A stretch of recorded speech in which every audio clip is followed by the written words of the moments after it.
So I'd like to introduce today our speaker, Robin, who I was very fortunate to sit next to last night at dinner. So I have heard a lot of, well, not a lot of what he's going to say, but it was really, really fascinating. So I think you're all going to really enjoy it. He's an NCA graduate, the NHS. He has worked for the last 8 years on Thursday, the NHS Oncology and Cardiothoracic Surgery Department at James Cook University Hospital. And as part of the surgical pathway there, he provides acupuncture to the patients. So I'd like to welcome Robin onto the stage. Hello, hello. Hello. So I've probably taught most of you. In fact, there's only probably 3 people I haven't taught the story to about how this all happened. And I did have a plan. So at any point, please just go, oi, bit more about that, bit less about that. Is that okay? Genuinely, it's just going to be, I have a plan, but we can deviate from it on a massive scale if you would like. So, as you probably think I will. So, and you've seen, if you came to the research one, a lot of this is just some overlap. So, I work at James Cook University Hospital. It's a big hospital in the northeast of England. The trust employs 9,000 people.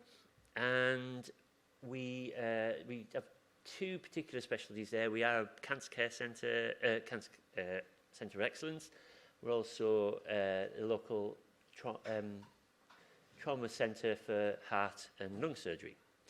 The cancer is really interesting. The reason we are a specialty in cancer is because the cancer rates in Teesside are super duper high. Oh, I'll tell you this. We also have the highest smoking pregnancy rates in the UK. So, well, you know, let's just move on swiftly. But that's the case. So, generally, the cancer rates are a lot higher than most of the UK. So, that being said, it was we have our own building. We have the Trinity Holistic Centre building, which was built specifically for us. But that was before I started, and it was built to give complementary therapies to oncology patients. So, and it was charity funded, and it's a really rare thing. And I've got a little video, but I'm going to go through it. I'll come to that. So, this is our lovely video. I'm going to give you a tour of the building. You know, it's homes under the hammer, that type of thing.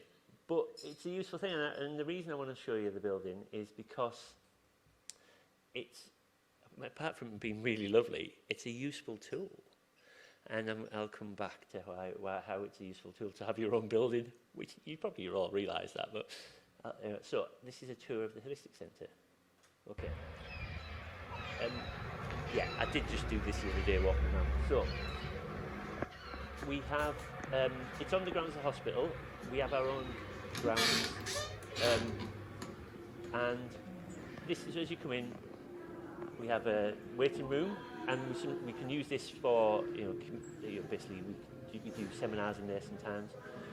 We have a group therapy room, and we have 3 individual treatment rooms. Okay, so body acupuncture, we do body acupuncture, aromatherapy, reflexology, and anything else. But they are clinic rooms. They've got clinical sinks. Then we have a garden. The garden's the best bit of the whole thing. We have a pet shed where patients can come and the family can bring their pets in. If they've been in a long time, you can come and meet your pet. The infection control, we don't have to take them on the ward. Infection control won't allow that. So it's a beautiful thing.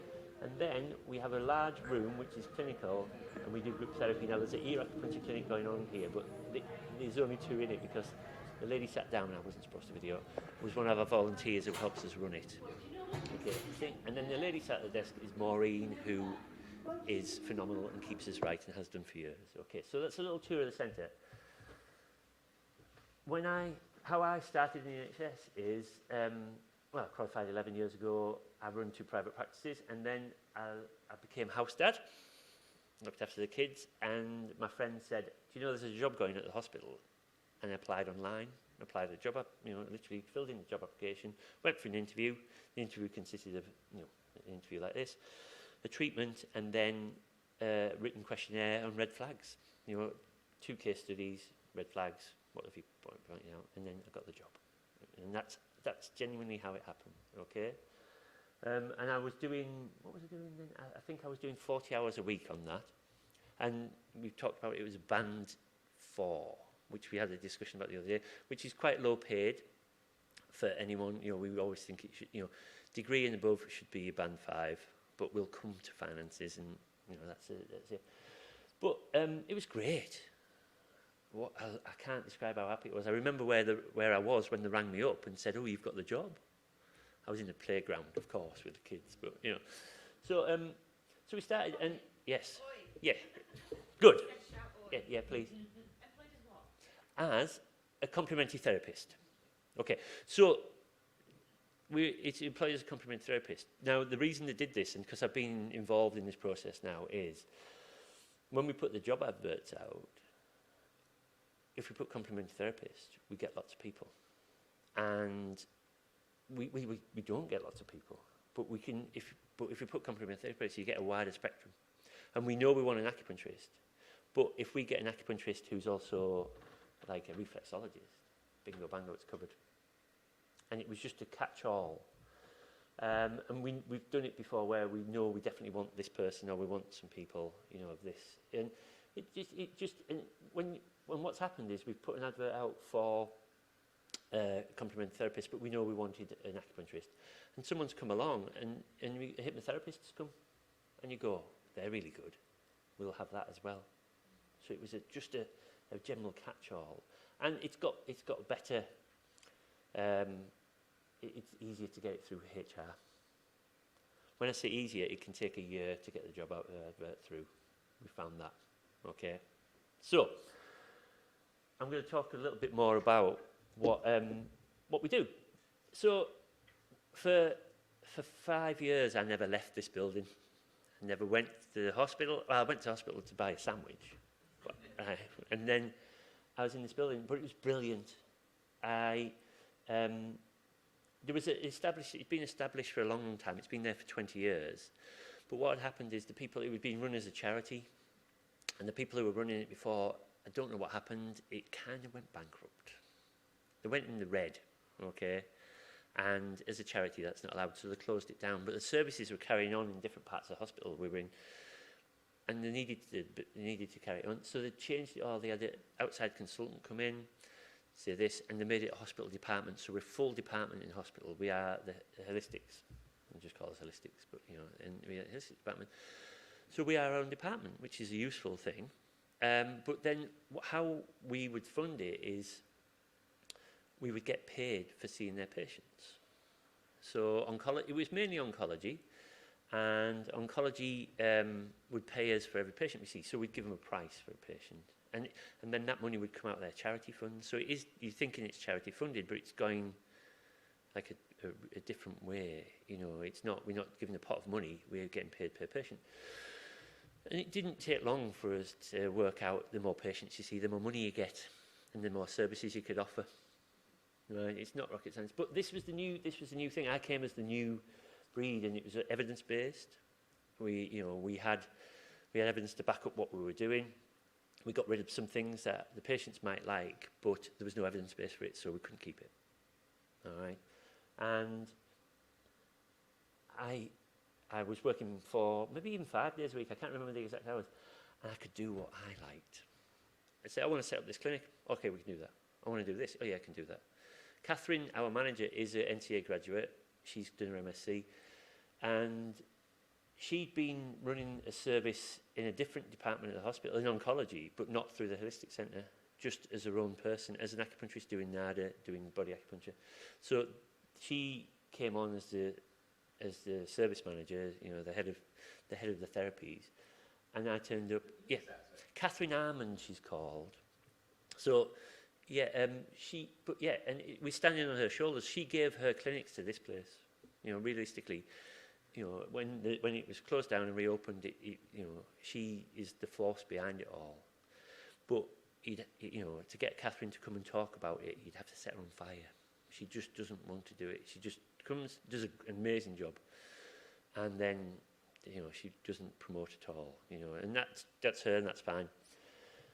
So we said, oh, another clinic, and we would treat 6 people an hour. I was like, let's do 12. okay? And I was like, how can we do 12? Well, we get volunteers. We have Macmillan volunteers, we have our own holistic centre volunteers. Generally, people who have retired, who want to come back and give something. And I would sit in the room and I would just wheel around and do them all. And volunteer would bring them in, log the time they were in, and someone would go, right, they're due out now, and they'd take them out. The lady who sat down there, one of our volunteers, she's a retired school nurse, Teresa, she's called. I love her. Because what I'm really, really, really good at is, that room's full, I'll fill these other 3. And then she'd just grab me and push me towards the room. That one's got someone in. Right, okay. That one's got someone in. And she just keep me right, because I was like, is there someone in that room? Yeah. And everybody knows, if you come out that room, I will put a patient in it. But I like it, And this is why I'm going to talk about the building. I might have seen that. It might be on the next slide. So, oh no. Okay. We just see a large number, and that kept us in the hospital. That number keeps us there. It might not be what everybody likes. We do NADA protocol. We did say in 1 year, me and Catherine, we did 3,700 treatments of NADA. Regular patients come in. That's phenomenal. I wonder what the world record is for acupuncture in a year, right? Because and then body acupunctures, we did about 700, 800, something like that. And then we use 3 beds. But people are coming in, you get the notes, and we do have a protocol for the other main thing we see. So it's the hot flushes from, letrozole, tamoxifen, any hormonal stuff, prostate, and then peripheral neuropathy. And the consultants and specialist nurses know that's what we can treat, so they send them across. But then the people come across and go, you're a bit stressed out, you're a bit that, and they'll send them across. So it's a bit of a catch-all, same again. And I'll always go back to that. You just say, yes, we can do that. And I think I've talked to most people about, we can be clever. I'll come to this. So, we have a great team. I love them to bits. And this is that team. During lockdown, they closed the centre, and we were turfed out because they needed it for neurology patients. Neurology patients have to get an infusion once a week or once every 2 weeks, otherwise they die, and they have no immune system. So during COVID, if they went into the hospital, they get COVID and they die. So they turfed us out. But we weren't doing anything because everything, it was closed down. We didn't know what we were doing. And we all went home. And everybody's still getting paid because you can't furlough someone in the NHS. So it was collectively, we said, why don't we just ring people? Check they're all right. Well, I'll see if I can do my brother. See this little lady here, Lizzie? Bit naughty. She started ringing patients because she missed them. Well, I haven't seen so-and-so for ages. I'll give her a call. So I love Lizzie to bits. She just went, we're on the Zoom call, and she was like, I spoke to so-and-so the other day, and Catherine is at the back here. Catherine's our manager there. Catherine went, why have you been speaking to patients? And Lizzie just went, I just wanted to check in on them. And when you just go, yeah, that's not a bad idea, right? So we started doing the kindness calls, we call them. We bring up patients. We would get them a prescription, get them a delivery of food, check in, and we would because everybody trusted us, we would do clinical advice and then check and just email the consultants and say, is this right? So it kept them out of the hospital. And we won a Health Service Journal Award, which apparently is a big thing, right? The irony about this is, so it's Cancer Care Initiative. So there was 2 departments that were put in out of our hospital for this same award. And the other one was the thoracic team I work for, right? So I'm going, well, should we do a Venn diagram? What's the common denominator there? The real irony about that is, whenever he was really in full flow of these calls. I went back into hospital and didn't do any of these. And then the other one in the thoracic thing, I had nothing to do with that either, but I still took credit. So this is our team. We have a reflexologist. This is Catherine here is an acupuncturist. Faye, who's pregnant here and still on maternity, is an acupuncturist. We have another acupuncturist now, but she's, and then there's me at the back. And I was talking to Catherine, making a joke about what could I do with my arms, and then I took the photo. So that's why I look like I've some things gone wrong. He is the chief exec. We've never seen him since. But this is the team of people we have, and it's the team that do it. And it's worked like this, and it just works like this. We have acupuncture, there's me. The acupuncturists are the clinical ones. If there's something more complicated or the team need to know something, they come and see us. We don't get paid anymore. And this is the band 4. The thoracic team offered me more money. Okay, it's band 6. They said, we'll pay you band 6. But I said, well, the extra money we'll just take off the top and use it to fund the centre. And then this is my team. I'm the same as them. I love them. And I'm not stupid. I like money. I live in a house. I like to eat. But I did it. I've done that because it was a nice thing to do. I mean, if I'd pushed, you could have done that. We could have done it. But it's, yeah. So we can have that discussion, a big one there. Right. So there we go. We've won this big award. It's quite nice. We use it. We use it for publicity. We use it for that, and it's all that fight of keeping us there. Okay. So. This lady was a patient, became a volunteer, and then got a job at Macmillan. We have that's our business manager at the back, financial advisor. Penny is a volunteer. She's one of our volunteers. And so we were, Macmillan, we work closely with Macmillan, but Macmillan won't do complementary therapies. They won't fund it. But we're all one team now, but it's still so we just kind of bump together. We all share resources and things, but Macmillan won't do. That's what we were told. So we couldn't get any funding from Macmillan, but this was a Macmillan Holistic Centre project. Yeah, did it? Yeah, well.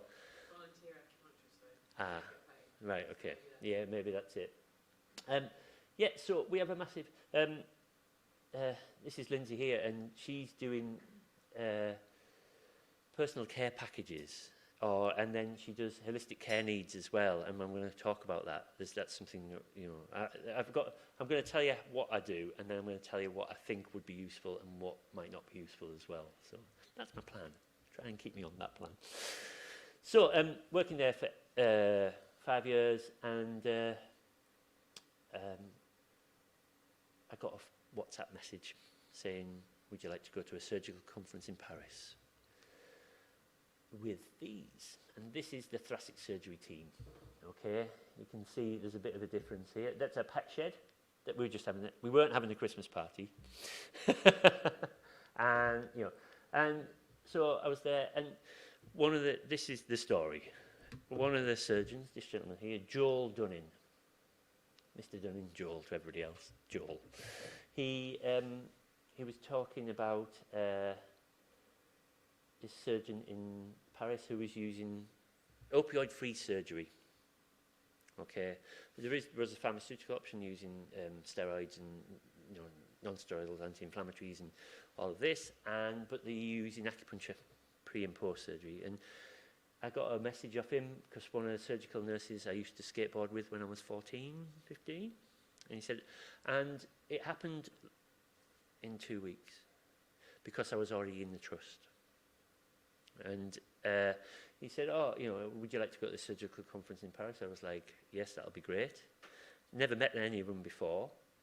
Met them in the reception of the hospital, got in a car, went to Paris, and there were surgeons from all over the world.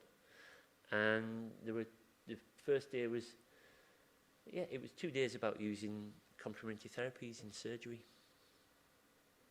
But the second day was acupuncture, and Joel flew in from Ghana, because he has a teaching hospital in Ghana where they teach surgeons for free, and do surgical things, he sat in the middle, and he just sat between me and the pharmacist and said, literally doing this, can you do that? can you do that? I was going, yeah, we can do that. Yeah, we can do that. Yes, we can do that. Oh, yeah, we can do that. Yeah, I can do that better. And that wasn't me being egotistical. It just, the lovely gentleman who was doing all the acupuncture, he was a physiotherapist. You know, but he studied, you know, and he couldn't speak English, it was Portuguese, so the surgeon was translating it. I know, if Sandro was there, it would have changed everything. And while we were there, you know, Joel's never not working, he's, you know, doing this, doing all that, and we had the WhatsApp group, and I was sending him research next to him, and he was like, and we published some research about the NADA protocol in our hospital. I sent him that, and he was like, this is our hospital. And he stood up and went, we've done some of this research at the hospital. So, you know, like, literally, like, we're ahead of the game, and that's what he likes. He, you know, he's a great, I can't sing his praises highly enough. Secretly love him. If he ever watches this video, Joel, I think you know. But because it's not, he doesn't care what we're doing as long as you get the results. You know, he does care what you're doing, obviously, he's going to check that. But, you know, but that's it. So what happened is, we talked about this, talked about that, we rode electric scooters around Paris, had some food, it was amazing fun. And then we're in the cab, and he, back to the airport, and he just went, this was Sunday night, he goes, what can we do Monday morning? And I went into surgery Monday morning. And that's how it quick. And then, so we were like, what can we do? How can we plan it? What do you want to do? And but while we were planning it, he was sending me patients to the holistic centre. I didn't have room for them, but he was sending me patients, chronic pain patients who'd been on. We do structural stuff, so I don't know if you ever know about nuz bars, where, so if you have a pectus escabius where the chest goes in, we do an incision here, put a bar in, turn it round, attach it to the ribs, push the chest out, and attach it to the ribs, and it hurts. Generally teenage boys, but again, it's pressing on the heart, you know, it can affect the lung capacity. So put those bars in. And so he sent me a few of those because it was like, I've got this woman in, I'm in outpatients, can she come across? I was like, yeah. Didn't have room, but I had the holistic centre, so I did have room. You know, I was like, yeah, I'll hang around, yeah, they can come. And chronic pain, lots of opioids for a long time. And he sent me 3 regularly, and then we got them all off opioids. None of them were on opioids. And the most, you know, if you want to ask about TCM and what we did, I mean, you want to ask what we did. One of them, this lady had a full sternotomy, full incision down here, full thoracotomy here, some other surgeries as well. And you go, wow, well, what's going on here? And I've been in surgery, Joel, and he showed me what they do, you know, I'm watching what they're doing, and then I've been on the ward, you know, just as we're planning the service. And one of the laparoscopic scars, one of the tiny scars with bright red. I'm like, that's weird, isn't it? So just surround needling it, inflammation went down, that nerve, that scarring was pressing on the intercostal nerve. Who was the gentleman who did the ear acupuncture up in Scotland? Jim some, yeah, I don't know, yeah, anyway. Well, anyhow, right, Jim Chalmers, yeah. So I went to Jim Chalmers' thing and did all the ear acupuncture, and this was after I did it, and one of the things he said, I just remember, he goes, remember, always treat the scar first. I was like, oh, I've learnt that myself. Do you know, and you just think, it's there. Right, it's there. So, that, we had, you know, that was in February, we went to Paris. October, we started the service. And 12 hours. We said, we'll do 12 hours. But I'm still planning it, or I'm still doing it. And originally, I'd see the pre-assessment, so I'd go in at 7:30, and they'd be waiting for surgery that day. They'd come in the morning. This is before COVID. But it didn't work, because when I'm putting the needles in, and they're stressed and anxious, the anaesthetists come in. They're doing another blood. You know, and then they come in this, and then the needles are in, and go, right, we're going to take you down now. So that didn't work. Okay, so got rid of that. Seeing the outpatients, we were seeing them at the holistic centre. They'd go over there, then they'd have to walk over here, and some of them couldn't walk because of the lung capacity and too much pain. So that didn't work. I eventually worked out that if I went onto the ward, I could see more patients. I could do a full bay, 5 patients. Homes under the hat, Flog It, where they get the golden gavel if they sell 3 things at a profit. Like, you know, I was like, if I do a full bay, I get a prize. I don't. In my head, I do. You know, But it's useful because I can put needles in, go and do something else. So it's the numbers, it's the volume. And what surprised me more is how successful it was. Now that's a stupid thing to say, but we treat chronic pain. I always knew we had a great response for chronic pain, but acute pain was something I'd never really done much of because we don't see it that much, you know. And it was phenomenal. It really is phenomenal, you know. And I collected data on it, and we'll come over. That's the second section. So I've got this. I said to Joel, can I treat the staff? And this was the sneakiest thing ever. This is the stroke of genius for me, all right? And they said, yeah. I said, yeah. He said, that's no problem. I said, it's only in the cardiothoracic footprint, the staff that are in there, I'll treat them. It'll be fine. Treat them for nothing, you know, it's all part of the service. My idea was, if we treat the staff, they tell the patients. And so we did. And as soon as it's the NHS, you know, lots of people not very well, you know, staff stressed, anxious, bad backs, bad knees, all of that. And the staff, as soon as they found out they could get something for free,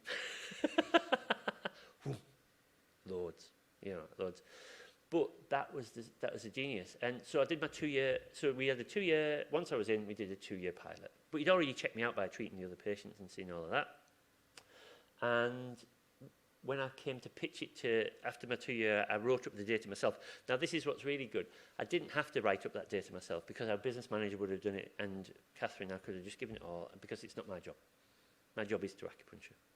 You know, and that sounds, but that's, you know, we're talking about an easy life in the brain drain. That's how it worked. So I wrote it up myself because it was my project. I designed it.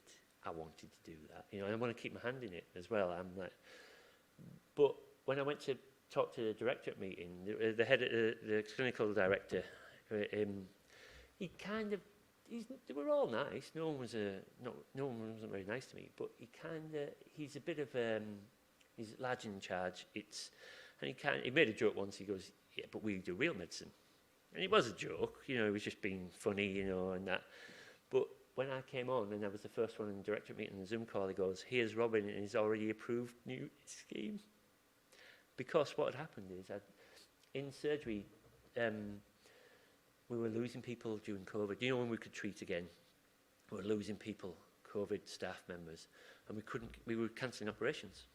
And you can't really cancel, you know, those, but you have to. But the staff would come to me with stress or bad backs. And because we weren't seeing many patients, because it was, you know, and I would treat them all. And we've had one lady who left surgery because her back was killing her. And she said, oh, I just thought I'd call in, see you. Treated her. She went, oh, I feel fine, I'm going back in. And Ralph said he had a change of, the surgical team changed, but he was doing the surgery. And he said, I suppose you've been to see Robin too. And the new staff went, 3 of them went, yeah, we have. And one of them went, yeah, this morning. And, you know, that's that. And so, he said, oh, here's Robin, his already approved scheme. And I hadn't given the data. I hadn't given him anything about the pain. I didn't even, you know, I had my pain results. Well, I was so pleased about that. And that's what happened. So, but I've got funding for another 2 years. Okay? But they made it known that I wanted to employ me. Not through the Holistic Centre. Can you come and work for us? Okay, and this is where it gets a bit tricky. When the Holistic Centre became a department, it was written into their directorate ever that all complementary therapies have to go through the Holistic Centre. And I love that team, and I didn't want to say anything, but I can do that if I pushed it, because I'm not even sure it's complementary therapies anymore, because it's part of their pain management scheme. So I can angle this a little bit differently. There you go. That's good. So when did that happen, the Paris trip? Oh, that was just before COVID. I'm not good at dates. February. Yeah, something like that. Yeah. So next bit's a video, so we might need to turn the sound up. I went, Joel, can you do us a video? If you go, I don't know if you've Googled it, if you're here before. If you Google Robin Sunley and Joel Dunning, there's an interview he did with me for the Thoracic Surgery Journal, but But I said to you before, I was walking past his office, he went, Robin, have you got 5 minutes? And asked me loads of questions where I'm going. And he sat on a sofa and camera saying, yeah. But I've got better than that now. I know more now. No, but that's the truth. Like, you're learning all the time. I never go to these lovely people. So these three gentlemen are surgeons. This is Hayley, our specialist nurse. These are our 3 specialist nurses. We have 4. But where they put me is I'm with the specialist nurses. I'm a terrible specialist nurse. Like, when you think about, I've not put myself down, I'm not prescribing any drugs. Let's just put that on camera. But so I work with these, and I'm in with their specialist nurses, so I'm part of that team, as I didn't have anywhere else to put me. Right, I'm going to play the video. Okay, so it might need the sound. It's him just talking into camera, and it doesn't really work very well. So, but there is more video. Oh, no, I'm not. This is the surgical robot. We have 3 of these. So this is someone having, if I'll go back, then here is our registrar, but we're keeping him because he's phenomenal. And this is one of our Da Vinci robots. We have 3 of these. They're £2.2 million if you want to buy one, if you like your technology. And the reason we do this is smaller incisions. So the most painful incision we can do is, it might be on the next page. If I can. No, right, the most painful incision is that nerve, and I'll talk at massive lengths about that. I think I'm going to call myself an expert on that. Okay, so and if you ever want to come up, you can go and you can go and watch it happen. Joe likes to show people what he's doing. And so this is, if you see this has got 5 arms. So we might, there's 4 arms, sorry. So we do 4 incisions. But now the other week, we were the first people in the UK to do a uniport, which is 1 port, different attachment, it all goes through 1 port. But the recovery rates have improved, it's to lessen that pain. The manhole covers the problem, not the removing the part of the lung, right? So, and I can really talk at detail about this. I can talk to you about any thoracic surgery procedure you want, right? I'm really nerdy about that. So I'll do our little video. Is this okay? Are you ready? So this is Joe. I texted him and went, do us a video, 2 minutes. And for some reason he says my name a lot. Right, okay, are you ready? I'll play this and see if it plays, okay. Hello, my name's Joel Dunning, and I just want to let you know what an amazing transformation our service has had with the help of Robin Sunley and the acupuncture service. For several years now, we've been so fortunate to have the services of Robin Sunley as an acupuncturist for 15 hours a week. He's been seeing people pre-operatively, he's been calming them, relaxing them, and then he's been seeing them post-operatively, which has been really good for pain, especially thoracotomy pain.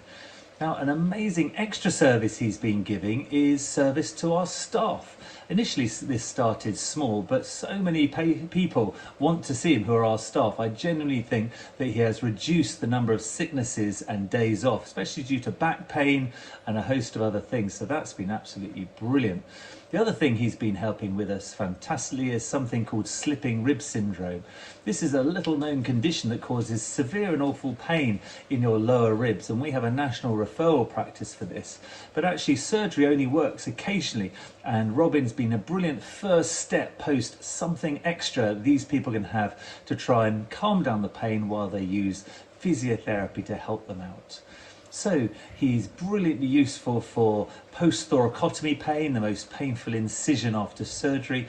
He's great for our slipping rib patients, he's great for our staff, and he's great for our pectus patients, young patients who are having major surgery for caved in or sticking out chest, because that's a really painful operation.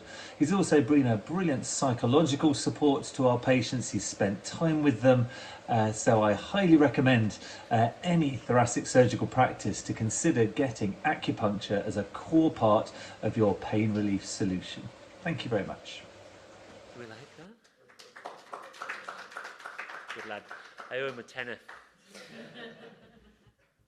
I asked him to do a video, and that, it's the best thing is his support. Well, support from all of them. I walk along the ward, and it's not just him; it's the other ones, and go, oh, he's, 2 of our thoracic surgeons are from Belfast, and Ian goes, here's your man. Robin's here. You know, you get grabbed and you're pulled in. So I don't know how much detail you want me to go into about how, you know, what we do on the ward, but it's great when, you know, I don't fight to prove acupuncture. I don't have to go, this will do this, this will do this. You just go, oh, Robin will sort that out. And then you go, and I'll go to him and go, it didn't do anything. He goes, well, you can't win them all. So what we do now is that we have a messaging service called Pando that's completely, you know, safe at each end. Pando, do you use Pando? Yeah, we love pandas. Well, that's the only reason we got it. And what happens is I'll just get a message, or I'll just get a text off one of them, and it'll just say, there's someone for you to see. Okay? And because I spend all my time with them, they'll go, we do pre-assessment, surgical pre-assessment, and they'll, you know, the specialist nurses or the consultants will go, he's stressed. Robin, can you see them? Right? Yeah. Oh, that's another real skill wherever I can. So it might be outpatients, it might be in the holistic centre, it might be in the ward. So now we get them in early because of we were getting them in early, so we could see them before they had surgery. Normally it would come in the morning. It varies, and that's the real skill. That's I am proud of myself. It's a really bizarre thing to be an Englishman and say you're proud of yourself. You know, we don't do it. The real skill I have is being flexible and going, oh, I'll do it here, I'll do it here. I have the holistic centre, that's always my backup, but I see him in outpatient. So on a Tuesday, Joel has his clinic in outpatient, so he'll see new referrals. You know, it's that thing of, we sit down with the patient and say, we're going to operate or we're not going to operate. You know, and I've learned that down that bay we have Joel, we have the anaesthetist, we have the physio, we have a specialist nurse, and we have me. So on a Tuesday, I'm just there to do what he needs me to do. And in between that, on that day, that's a good example, is one of the specialist nurses go, bed 3 upstairs, and I'll go, right, okay, that's it. That's all I'll get. But when I go on the ward, so my main job is working on the ward. I go onto the ward in the morning and I get a handover and I can see who all the thoracic patients are. And then I'll walk onto the ward the first thing, and it's like cheers. They'll go, Robin! And, right, and the healthcares, consultants or the regis will go, bed 4, bed 7, bed 9. And that's it. We don't like naming our patients in the NHS very much. No, they will give me the names, but I'm on camera. Let's not get governance involved in this whole discussion, but here's their notes. No, so yeah, it's you know, it is that, and then, so if they don't do that, I will just go into the bay and speak to the thoracic patients. So it's cardio and thoracic together. I'll go into the bay and just go, hello, my name's Robin, are you okay?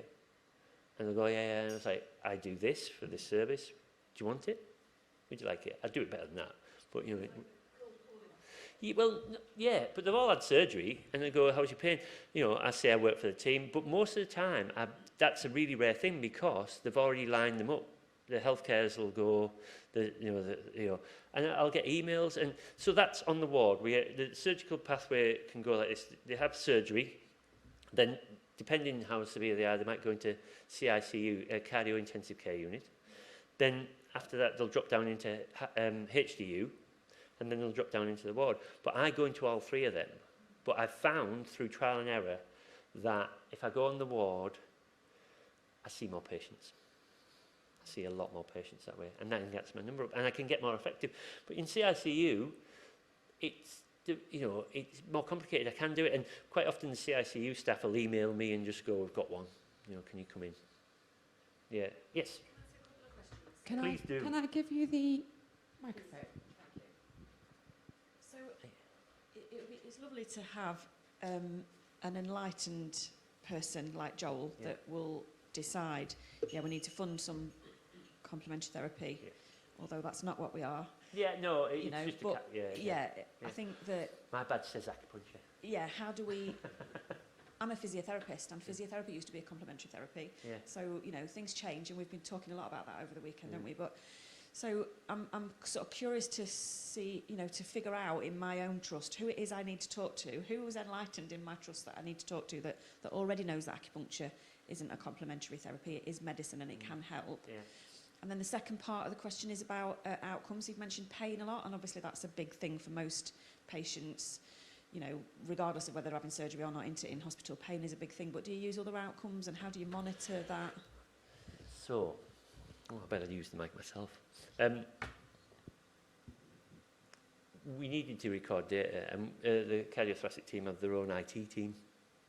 We have, they build the databases. And I mentioned this the other day. Someone said, we'll sort the collection of data out, what we're going to collect. And then I went to the next meeting and someone not far away just went, have you done it? And I went, no, I haven't done it. But I did it there and then. I did pain scores, anxiety scores, just 1 to 10, post and pre-treatment. And I know it wasn't the best, but I literally did it in 2 minutes, sat there while someone else was having a conversation because they wanted it done there and then. And that's fine. I could go back and change it, but I'm not data collect. This is the talk I had. Do you know what I like? I like treating people, and I will happily treat people, and I know it's important, and I'll come to the next thing. I know it's really important, and I know I'm in a unique opportunity and a position, but I turn up and I reduce pain, and that's what I like doing. Yes. We can help you with that at the BAcC. Ian and I at the moment are having a discussion with the software company. So it's something that we're doing. I'm so sorry. I feel like No, absolutely. But to perfect. enter into the discussion, we're dealing with the framework. We're putting together a framework as well. So if you want help getting the presentation together, we're actually already doing some of that work right now. And if you want me to, or if you want us to approach them on your behalf, but it actually might be better coming from you if you've got those contacts and you're already in there. So if you want, email me and let's the three of us actually, let's sort of get together, because I'd quite like that video to add to our framework. It's already been discussed. Yeah, So I'm putting that together hopefully in the next couple of weeks, and I think that would be a really good thing we're putting all this data on things, and we're talking about money, and we're talking about this, that and the other, but that sort of thing is the sort of thing that people really relate to, isn't it? So. Well, before we leave this session, let's all get our details together and let's start sort of a group, because it's something that we're going to be asking members is, do you have contacts in PCNs? Do you have contact in the NHS? Do you have contacts in hospitals? We're putting this framework together. Let's put a big push together, because we've got the Gloucester thing going now, and I think we can, you have this thing going now, and I think that we can really work on this momentum. And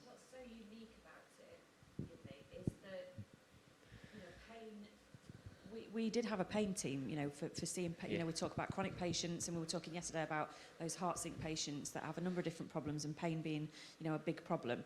And the pain team had anaesthetists, and they did acupuncture, physios that did acupuncture, they had physio, they had a number of sort of conventional and complementary therapies, and that unit closed probably about 4 or 5 years ago. I don't know who made that decision. It was before CCGs turned into ICSs and all of that. But you're embedded within a particular team that sees people with pain. So, as a physio, I deal with people that have pain a lot. So what's interesting to me is how you get into, the cardiothoracic team, how you get into the rheumatology team, how do you get into the et cetera, I'm going to make some jokes now, obviously. I mean, they come to me. No, genuinely, that I wanted to tell the story about it because it's random. It's hilarious. I will tell this story. The story of Paris goes on further with some more hilarious stuff in it, but that doesn't really involve the actual BAcC. But I did sit there at this conference and just go, what? And I was saying, our course director, Lara McClure, ex-course director, Lara, and my friend Phil Montgomery, I'm just texting him, like literally under the table going, I think I'm being set up here. I don't know what's going on, because it was so unusual. It was bizarre. Because we fight for this, and they're going, and So it worked, and I didn't go out my way. I've come up with a kind of formula of how it worked, but you all go, oh no, I'm not a special acupuncturist. I'm an acupuncturist. I love the college. I love clinic. Oh God, I love clinic. You know, I did my research. I mean, you know, I did okay. Someone taught me stuff. You know, yeah, and it works for me. And I do, but I mean, there is a standard formula that I think we can all apply, which we've all talked about the whole time, which I've got. I'll show you. Anyway, but yeah, it's phenomenal. But I have 2 children. I have a big garden. I work 20 hours a week. I could do 48 hours a week. I don't want to do any more hours because I like it. This keeps me normal. And I know it's well, you know, within normal. It's like a sweeping statement, isn't it? You know, but that's the truth. I have done more hours. I've done loads more hours. Yes, Minnie. Yeah. How do? Sandro, did you want to? Go ahead. Shall we do Sandro first? Yeah. Okay. Yeah. Go, Sandro. So I'll put my questions forward first, how do they communicate? You said they go to room, whatever, go to whatever to see someone. Yeah. I want to ask a little bit more about how they communicate with you, and then do you communicate back to the person who told you to go and see the patient? But before I say that, the reason why I'm asking that, just to give you a bit of context, is coming from a different background, because I do something similar, but in private and in a different country, by the way. So the way that I got into the fertility clinic was by doing the training and showing that I can understand what they're doing in the IVF clinic. So otherwise they wouldn't want me there because they don't understand what I do. And if I don't understand what they're doing, we can't work together, right? So then the other thing is when you said, and what sparked my mind was when you said, go to cubicle 3, go to cubicle 6, or we'll send someone to the acupuncture room. Yeah.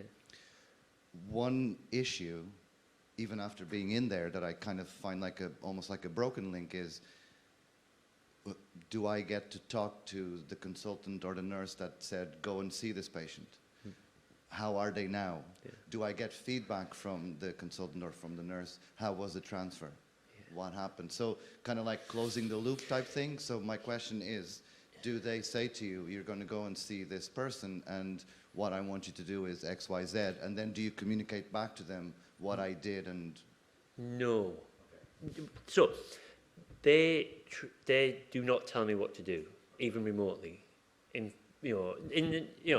because they don't know anything about it. In the nicest possible way. Joel's asked me questions and I've given him a stock scientific answer about what acupuncture does. And that pleases him because when we're talking to other consultants or whatever and they'll go, what? And he'll go, well, it does this. But he doesn't, he might say it'll do this hormonal release, it'll do this. But what he'll also, I've seen him do it, what it also does is he'll just go, but it bloody works in the patients, it's phenomenal. Well, you had that video, that's him being calm, and he, it's, and I sit with them. They're my team now. So when I'm sitting doing my notes, I'm sat next to him, or I'm sat there, and or the specialist nurses, and and what's really useful is because of our, it's a massive debate, because of our lovely internet, or lovely, I've got, I can't shirk, I didn't really prepare this. You just get, they send an email to Joel about what we've done and what I've done. And they go, I can't believe this is so phenomenal. I've got big reams of it where, they said the acupuncture is phenomenal. And it makes me laugh because it's a team, it's a WhatsApp message. And go, here's another one saying how amazing Robin is. Notice how my name comes last. That was Joel. But we had one of the thoracic surgeons, he, this is a rambling story, but he goes, he would wait, and he's probably the same age as me, he's a bit of an older gentleman, and he would wait and go, when I first started, go, you all right, Robin? Everybody been all right to you? No one been an idiot? Everybody been nice? I'll go, yeah, fine. Johnny, Okay, never Mr. Ferguson, it's always going to be Johnny. And you go, all right, yeah, good Johnny, and then you tell me a joke, and then blah, blah, blah. And he became head of oncology eventually. You know, he applied, you know, and we were just walking along the corridor talking about kids. I was actually talking about where his kid gets guitar lessons, and I wanted my children to go along. And we bumped into the head of, I've told the story, but the head of neurology, you know, one of the neurology consultants, and just we started talking. He went, have you met Robin? And and the neurology send patients to us, to the holistic centre for migraines, because we're already there. And that's not even my thing. They just come, we don't even collect that data. Let's just be straight about that. And I'll just finish. And Johnny just went, and the neurological consultant just went, oh yeah, we use Robin all the time. We've been using him for ages, right? Because it was there. And Johnny went, I thought it was a load of rubbish. He said, it's phenomenal. And the neurologist went, you know. And then he walked off, and I went, you know, I was laughing. I went, you know, when you thought it was rubbish, but you know, he said you were still nice to me. He went, yeah, well, I'm not going to be an idiot, like, you know. And he talked to the governing board and said, you know, it was a real lump in my throat. He said, we can't run a service without Robin anymore. Really nice, but he thought it was rubbish. Yes. It's only about the data. It's data. So taking notes, we have a system in the hospital called BAcC, and we go onto that system. We can find out everything about the patient, about the consultant who's treating everything. Yeah. So you go to the ward, it's like, you know, go to this bed, that bed. Yeah. But the conclusion with the consultant is we can see what they've also said, but we have to put everything onto that BAcC so everybody in the hospital can see what we've done. I just wondered how you did your notes. So we use, in the holistic centre, we use System 1. Okay, and then I have my database. But when I go onto the ward, we have paper notes. So I write that in the, paper notes. And so I write that, then I go, so I record it for them, and then I go and I record it for the holistic centre. And it goes on the database as well. Yeah, but it's what all the GPs use in the UK. Yeah, it's what all the GPs use. Anyhow, I'm rambling, as I knew I would. Okay, so let's talk about acupuncture. This is a thoracotomy. This is a patient. You can see here, it should have been, you know, it's a cut along the incision here. And this was my first idea, was to treat it. I've got a better protocol for treating. Not that I use protocols, but once we knew, I got better results from treating the nerve in a different angle of needling. Right, so, and then I got better results from treating, you know, where the nerve comes out and then either end, you know. So it's not, when I say better results, I haven't recorded, but patients felt a lot better, so that was my results, you know. So that's what we're doing a lot, okay, you know, and it looks like a massive shark bite, and it's incredibly painful. I mean, it is really, really painful. So, but it could be anything, you know. Sometimes what happens is it's so painful that they can't cough, right? But we need them to cough. If you don't cough, you're going to get a chest infection. So I've even started shooting myself in my foot with my data recording, right? So this is, pain's 9, 8, wherever. So I needle, and the pain goes down, right? Then we get them to hold, we fold the blanket over, hold it on there, and then we get them to cough like hell. Because the pain's down, they can do it. The pain shoots back up to 10, but they brought some phlegm up. And I was like, what's your pain now? Same as it was before. And I'm like, yeah, but you've got no phlegm, so off I go. You know, so I'm shooting myself in the foot with my data collection there. But it works. And talking to Ian about this, the main thing we were trying to do is reduction of opioids, because they're going to get a chest infection if they stay in bed. But you give them opioids, what do? They go to sleep, and they're unsteady on the feet, so we can't get them out of bed. So, using the acupuncture, the pain's down, they're walking, and they can cough. So we could, you know, there's a reduction of infection. Reduction of infection means reduction of bed spaces, £350 a night it used to be, you know, and then there's your money, there's your saving. And I've not done any of this data, and I know everybody's going to shout at me, but it is but that's what's happening. You know, yeah, I know we need data, yeah, but I'm not that person. I'm a jobbing acupuncturist, and that's really, yeah, no, I'm only,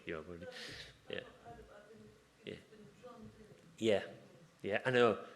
I mean, Lara, who was talking about earlier, who we came down in the same car, she was the research stream leader. She's my friend, and I'm not doing this. So I am here doing it. I'm doing my bit, but anyhow. Oh, look at this! I invented the triangle. This is my plan for working in the NHS. Are you ready? It's a sweeping plan that will fit into any system, and it won't be. You can see what we're doing here. Right, okay. Patient focus, data, finance. Right, this bit I'm not going to talk about, but you have to be able to do it. This is super important, I think, for me, because I love my clinic. You have to be able to do the job. Right? Now, that's a really weird thing to say, but when they go, oh, I want you to see that, I want you to see that patient, and you go, well, actually, it doesn't fall in my remit. And they'll go, okay, no problem, bye. And it works for surgeons as well. Can't do that anymore. Bye. We had a new starter. She was a hypnotherapist, right? We needed a hypnotherapist for radiology when they're put in head and neck and they get clamped to the bed and they have panic attacks. And we've used them for years, and it's really good. And I was giving a tour of what we're doing. It was kind of, she went on the ward, and we had a patient who was not going to, ditch out of surgery. She was like, I'm going to go home, I'm freaking out. And so the head of oncology, who's employing her now, just went, oh, you're the new hypnotherapist. Can you go in and see that patient? Would that be nice? Really, Johnny, lovely bloke. And the woman went, oh, I don't feel like I can. And he went, no problem at all, absolutely fine. I went in, calmed him down, given him some acupuncture, got him into surgery. She doesn't work for us anymore. That's it. And we can't get another hypnotherapist because she worked a year contract and then bye-bye. And he was lovely and he was polite, and we were all polite, and he was like, yeah, you're fine, we're never going to force you to do that. And then later on, someone I will remember came up to me and went, what the hell was that all about? I was like, I said, not to me, and just went, that's it, it's done. So you have to be able to do the job, and that's a really important thing. So, patient focused, Oh, here we go. A little quote I thought for us, didn't this? This lady didn't have surgery because the acupuncture worked. Right? And I keep telling her, she lives in Liverpool and comes up once a week from Liverpool. It's like 3.5 hours drive. I'm saying I can find someone in Liverpool and she won't have it. Right? But, this isn't something I was going to talk about. Our patients are referred by specialist nurses. Who do you come? I see red flags. The oncology patients, they'll have 4 or 5. You have to know them. Just have to know them. Know what you're doing. And I'm not saying we don't do that. We train that really, really well. But I had this discussion about, I want people to go out and go, yeah, you can do that. If in doubt, we're clever people. You guys are. But you can treat them, and you can treat them like they're really complicated, really bizarre. Just someone came in with visceral hypersensitivity. Do you know what that is? Because I didn't. Internal organ pain. 14 years. She'd been on a trial. Someone had died in the trial. They stopped the pain medication. Came to see me. Never even heard of it. I was eating my lunch. Got her in the different room and did ear acupuncture because it was safe to do. She had a treatment and the pain went. Right, it's the most random thing. I'll tell that story just because. Didn't know what to do. Don't know what it is. Not going to do anything sketchy, but I'm going to do something. Just say yeah. Just say yes. Does that make sense? This is what I didn't want to talk about any of this. This wasn't even to talk about. You know this stuff. I wasn't even going to talk about patient care is easy for you lot because you do it really, really well. We do it really well. That isn't. Again, that's not. I wasn't going to ever talk about that because that's just one of the oncology. I'm just putting it there as an example because you know it all. I'm not going to talk about that. Finance. it's hard, it's complicated. Charity fundraising. I think this is the main key to it all, saving money. So that woman hasn't had surgery. How much has it been for acupuncture? Surgical space would have been 15 grand. How much am I going to get paid in a year? That's the key, moving it. If the hypnotherapist had gone in and got that woman to go into surgery, which she didn't leave because we had me, but it would have been you know. It would have cost us 17,000 pounds, right, in a slot for a surgeon, right? So that would have paid for her year's work. And that's what it's all about. We can move money around. Staff welfare, big thing, well, you said it there. If we treat staff, again, same thing. How much would it cost to get a locum in for the day, or can you keep our locum at work? I like that. I like it because, do you know what you do? This is a big thing for me. It's great. Because you communicate with staff and you're going, they know it works. Even if it doesn't work, one of the, we had a gentleman, anaesthetist with neck problems, and it didn't work. In fact, it made it worse. I did. But he said it was fine because it had worked before. He knew the outcome was he needed more surgery himself. You know what I mean? But he still, it was, So, but that, research funding. Hello. It's not me. I'm not going after that money. Definitely not. But we do have a massive pot of money for research. If you do research in the NHS, there's money there is money out there, and it is available. But holistic care needs. Everybody who has had a cancer diagnosis should get a holistic care needs form filled in within 31 days. And if you're part of the holistic care need provider in your trust or in that area, then they can be referred to you, and that's what the holistic centre is. So we're already a registered provider, in the NHS. So through the holistic care needs, like every cancer patient should have one of them. Trusts vary. Personalised care plan, it falls in these two things. Personalised care plan is something that, again, it should all be, it's that catch-all for cancer patients of like, who do you live with? What's your financial state? Can we help you out with that? It's not the best. And it used to be in the personalised care plan in our area, you could access your own funds from that to get treatments you wanted. It was only a trial, and it all went horrendously wrong. It really did. And then this, I could go, every time I have these meetings with the consultants and things, I just mention this now. I said, nice guidelines, chronic pain. Oh yeah, nice guidelines. That's quite a big thing. So there you go, that's that. Data. We've talked about that a lot over the weekend. That's what we did in the year. That's how many patients I saw from October to March there. That number and that number of staff. That was in 12 hours. We did that a week. The number is important. The number is important for us. But that staff number, they've sold that to them. Yeah. Oh, I really don't want, that was me doing something in 2 minutes, but 1 to 10 pain scales, the majority of people had a reduction, in 2 points in the scale. But data is a whole thing, but it needs to be collected. All of this, that's the key. That's the key for me. That service evaluation that's what we're doing now. Do a service evaluation, it'll keep me in the job. If I do, and do one every 2 years, it's, clinical audit. There is a clinical audit team, but I'm not going to get involved with that. And then research, that's why we're all here today, isn't it? Well, this is all stuff,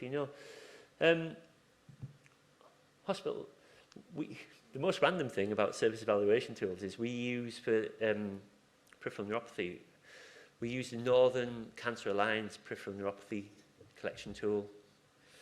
Yeah, we're the only one in Northern Cancer Alliance that does that one. When you go, everybody will accept this. No one accepts it. And you're like, well, why don't we just use this? And, this is the universal scale that we're using for the cardio-anxiety patients we see in. because it's the acceptable one. I didn't have a choice in that. So it's not that I didn't have a choice. If I'd gone with another idea and said, "Oh, I want to do that," fine. But I didn't. That's not my bag. And that's it. Brings everything together. All right. Is that all right? You all knew that anyhow. I talked to you about it last night in the pub. Any questions? Absolutely any questions at all? Curious how many of those people that you're seeing, as far as patients go, on the cardiothoracic side of things, are entirely naive to acupuncture? Is the first time that you've had it? The majority, sure. And they do, I mean, the majority. I don't. So the majority haven't had it. Oh yeah. And they've been smoking and drinking loads. I mean, that's what they like to do. But yeah, it is the majority. And I've had people say, oh no, I don't want that. I'm scared of needles, and they've just had major surgery. And that's quite a common thing. And some of them don't just want any more interaction. Some of them just want to leave. But because I'm on the ward, and because lovely, when they go on the ward rounds, they'll do the ward rounds, and the specialist nurse will be doing the notes, and she'll go, "His man called Robin might come and see you in a bit." So you're prepping him. And Joe, when he doesn't do anything, he'll go, "I can't do anything, but Robin's across there, and he might be able to help." So we've prepped him. We're already prepping that. But the majority have never had the acupuncture. Because I'm curious how that dialogue goes. It sounds like sometimes it's a specialist nurse, sometimes it's Joel, sometimes it sounds like you've sort of cold called. Yeah, well, not cold call. It's just not the best terms. No, it's not cold call. It's just it's hectic at the hospital. It's busy. We're running lots of different clinics and stuff, and they just go, and it really is like Hayley will just go. They'll be doing around. She'll be doing notes and all that, and she'll just go, "All right, Robin, kids okay? Bed 3, 5, 7, and 9, pain." But because I'm in that team, I get my hand over and I can see what surgery they're. I mean, I can look at the notes, I can look at whatever, but I just, on the handover, and roughly know what pain they're going to be in. It's always that's a really sweeping statement, because you just go, "You've had a full thoracotomy and we've removed your whole lung. Where's your pain?" "My knee's killing me." And you go, "All right, I'll treat your knee." There's no. But it happens like that, and you just go, "My name's Robin Sunley, I work for the cardiothoracic surgery team." I can do the spiel off the top of my head. I help out with a couple of things. I help out with pain, and I help out with anxiety and stress, and anything else that comes along. "How are you doing?"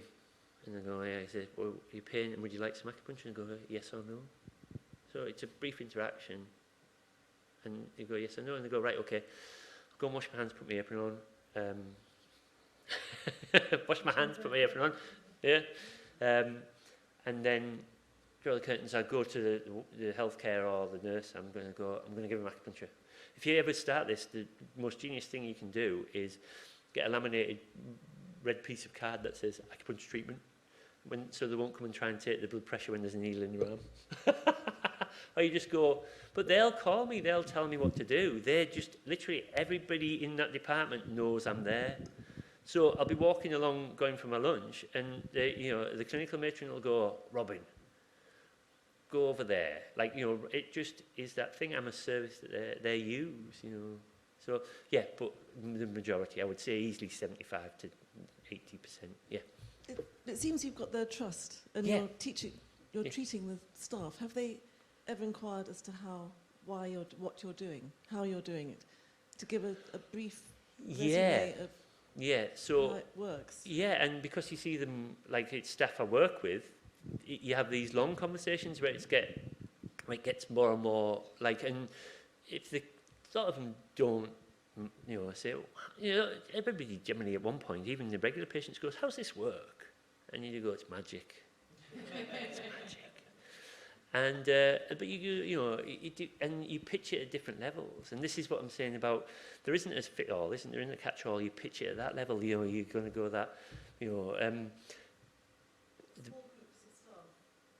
will one at a time. They'll go, "Well, what are we doing?" Well, when the consultants come, or generally it's the registrars who want more questions, because they're trying to work out what's going on, and it is their life. They're just collecting more information as they can get. another quick story, got another time. A gentleman, neck pain, x-ray, found something in his lung. Cancer, we removed part of his lung. Neck pain still there. I mean, he's opioided. Like, for the surgery, he's opioided out of his head.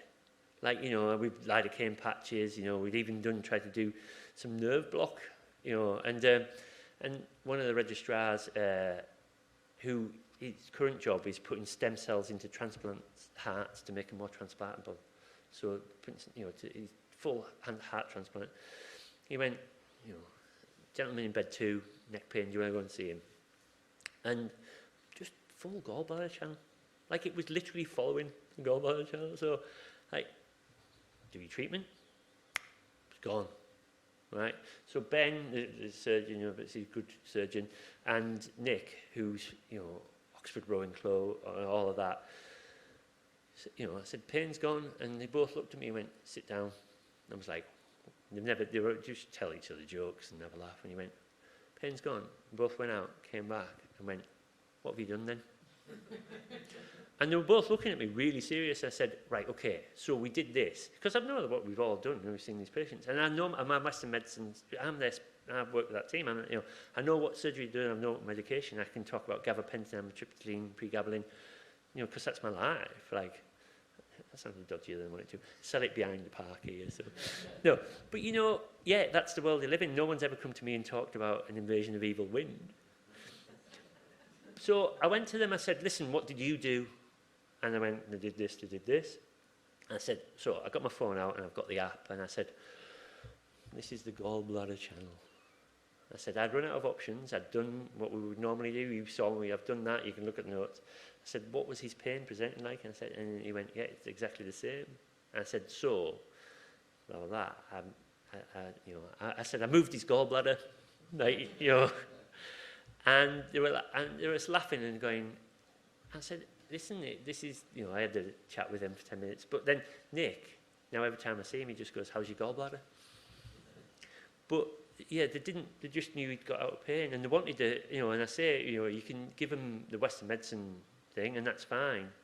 You know, my explanation of this is none of them really care as long as you get the results. But we do get results, and it's, you know, and it's cheap, it's effective, it costs them very little for a massive amount of work. I work really hard. Like, I like it. I do work really hard, and that's why I only do 20 hours, and I don't want to do any more. I like, you know, I like my work-life balance. I haven't done the pros and cons.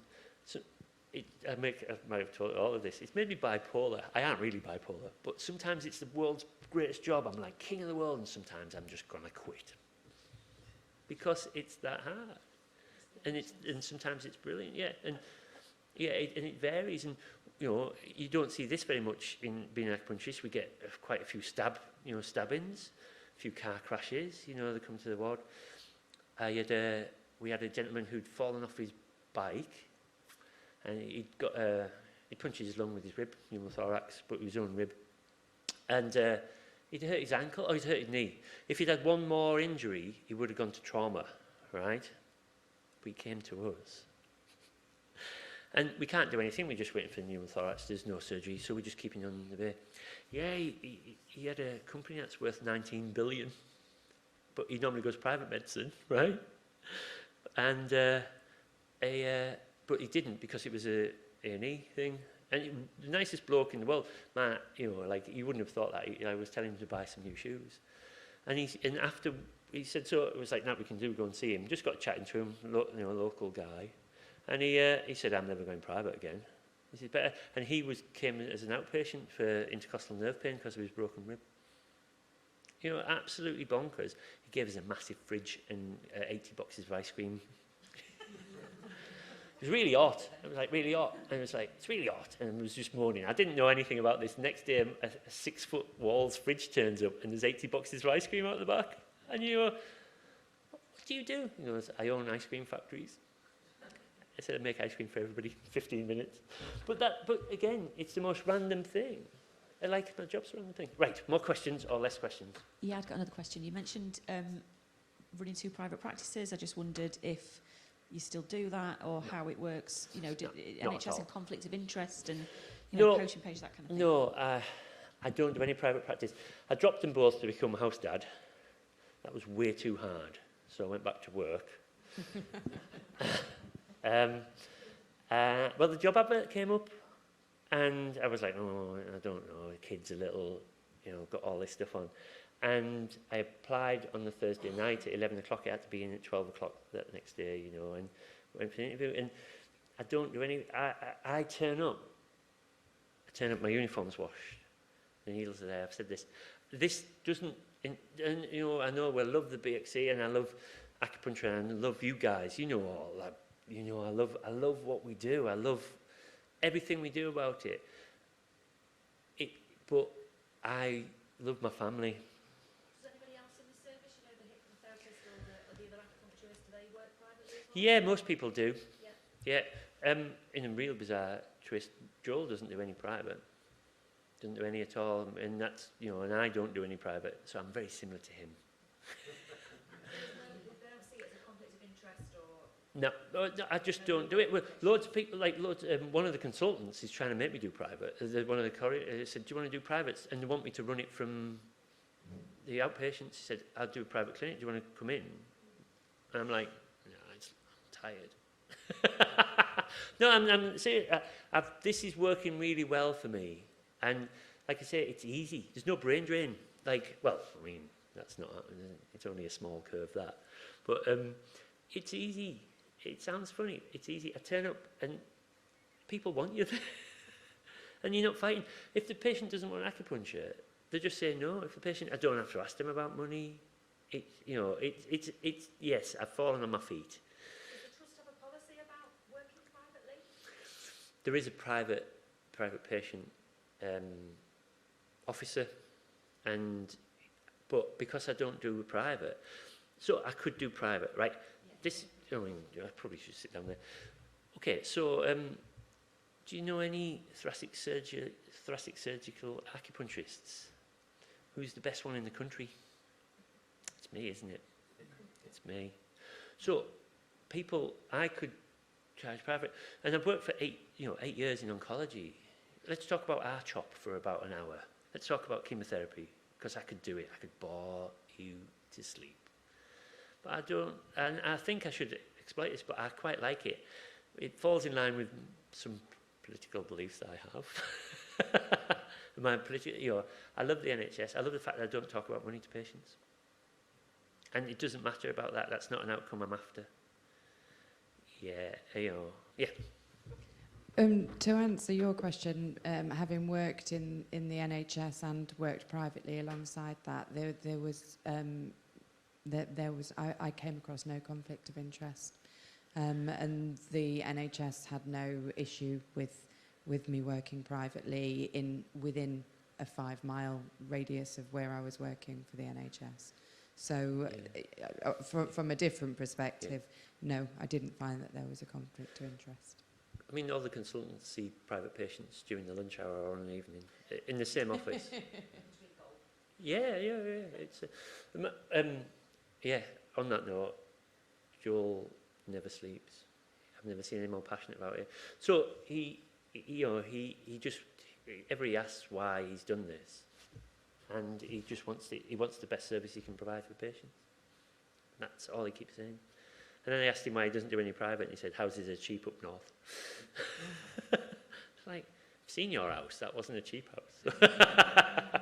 But is that okay? I think you most of you, is that okay? Most of you knew that story. I'm just saying, it's interesting and it's great, and I will do collect data, and but I want it to be easy. If you were treating lots of patients and then you were in a private clinic, and they said we want to come and see you, would it drop down if you had? I mean, how much would you charge? Oh. If you were in a private clinic for a patient that's... I don't even have to think about that. Yeah, I know. That's what I want to know. How? Yeah. Do you want me to answer that question? What was the question? So you're treating lots of patients in the hospital, and then you want to cycle some off to, or some people want to come and see you private, or you think they would be benefiting? So if you were to see somebody privately who you'd been seeing in an NHS setting, But people know that that's what they're signing up for. You know, you get approached by a lot of people saying, "Do you work privately in the area? Can I have your number for when this is finished, and I'll come and see you privately?" And you treat them as they then just transfer to a totally different.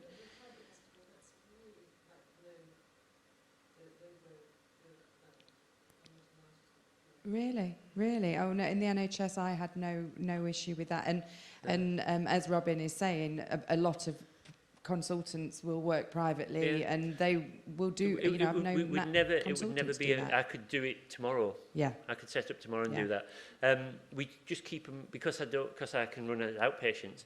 They can come and see me 2 years after the surgery. If they've been discharged, we still record that data if they've been discharged, and some of them do because of that intercostal nerve pain. But I know I could capitalise on this. I do know this, and you know I can. And that's possibly why a private hospital are not allowing it, because there's money involved. Whereas with the NHS, they just want. That's the only difference. You know, the NHS and private practice, the only difference for the patient is money.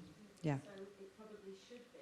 You know, the NHS probably should be more protective and have those policies to say, you know, don't work in private practice because you are, you know, and so as a you know, if you're a GP and you recommend a particular treatment, how ethical is it for you to recommend a particular treatment that patient has to pay for? It's an ethical question, isn't it? It's a complicated question. It is. So it's not as simple as, you know, approaching patients. It's I don't like it. It's just simpler, and I like it. It's simpler that I don't do it. Like, you know, I just go, "Oh, do you do private?" No, but you can just come in. And you know, and I've got a building, and that's why the building's important. The building is a building, but it's important that you just go, yeah, just come back. And you know, it's right. Really quickly, slip and rib syndrome, it's really important. I'm going to do it. Slip and rib syndrome, you'll have seen someone in private practice.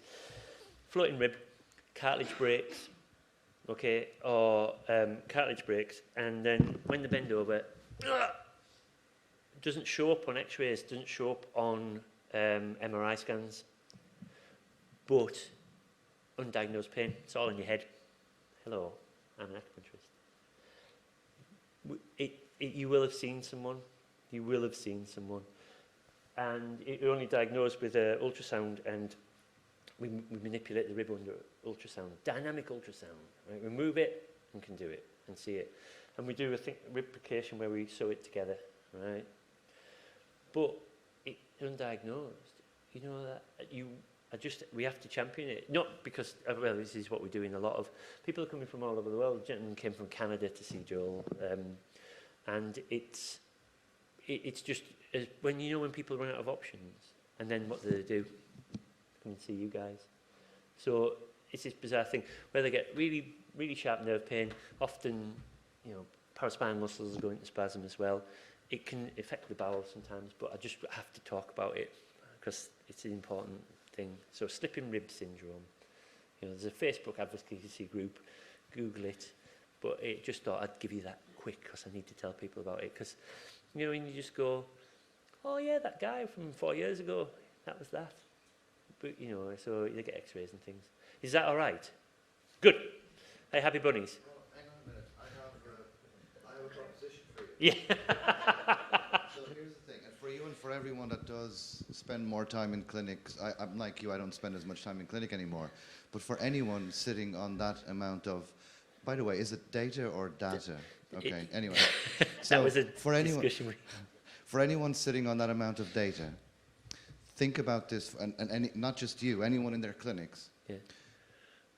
Nowadays, we look back at an amazing data collection that we use in our clinics all the time called Wang Di Neijing. That was a great data collection. Yeah. All those volumes that they collected and put together, Yeah, all yeah. that data. Yeah. Yeah? 2,000 years from now, they should be looking at the Robin Sunley Neijing, Well, I do like... because it's your data collected, or everyone's data collected. This is where the languages kind of become together, Yeah. and what we do is the same as has been done before. Yeah. The Wang Di Neijing is data collection. Yeah, yeah. Yeah, And we look at it to treat patients. Yeah. So those are the classics. Can everyone write tomorrow's classics? Oh yeah, I do like walking in the countryside with a disciple. So yeah. So Sando, we'll go for a walk, and you ask me specific questions that I can answer. Brilliant. Yeah. No, that's right. Yeah, I know. Yeah. Yeah, brilliant. Is that okay, people? Are you happy with me? Yeah. Thank you very much, Robin.